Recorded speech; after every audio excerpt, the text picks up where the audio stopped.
जय जगन्नाथ भाई भौणी मैंने तो आज आम कथा हवा प्लानेट सैटर्न विषय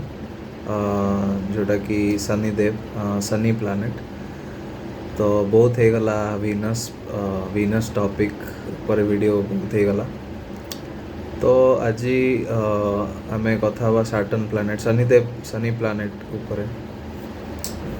तो शनि प्लानेट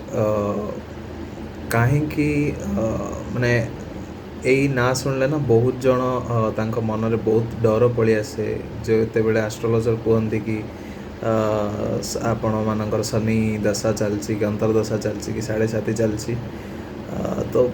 बहुत जन मन रे गोटे भय सृष्टि हो जाए कि शनि प्लानेट तांकर चार्ट रे एबे एक्टिव अछंती कहिकी तो एटा मो हिसाब रे कहया को गले लोक मानकर मन रे ए डरटा रहिबा कथा कहीं ना शनि प्लानेट सैटर्न प्लानेट आमर बर्थ चार्ट रे 60 to 70% बर्थ चार्ट को सी एका ही कंट्रोल करथांती कहीं ना से जो प्लेस रे तांके प्लेस्ड थांती जो जगार बसी थांती से जगह को से कंट्रोल करथांती आउ तांकर 3टा दृष्टि थाए सैटर्न शनि प्लानेट शनिदेव तो से 3टा दृष्टि रे से 3टा दृष्टि आ जोटी से बस थांती से 4टा माने 4टा प्लेस को बर्थ चार्ट रो कंट्रोल करथांती एका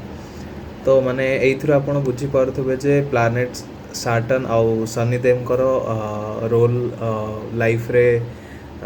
कौन आ गोटे बर्थ चार्ट रे कौन तो से आपण मैंने भावुवे कि कहीं लोक मैंने एत डरती कहीं सी होती कर्म फलदाता आमे डेली लाइफ हो जहाँ भी आमर लाइफ रे आमे कर्म करुचे तार से गोटे कहते जज माने आपणकर जहाँ भी कर्म अनुसार आपन को फल दे था तो से देखती कि ये केमती माने आर काम को ही तार काम को ही से प्रायोरिटी दियंती ता अनुसार से रिजल्ट दियंती तो मो हिसाब रे डर तो रहिबा कथा एस्ट्रोलॉजी रे कहा जाए कि जदि 9टा प्लानेट भीतर जदि शनि प्लानेट या सैटर्न प्लानेट न थांते ताहले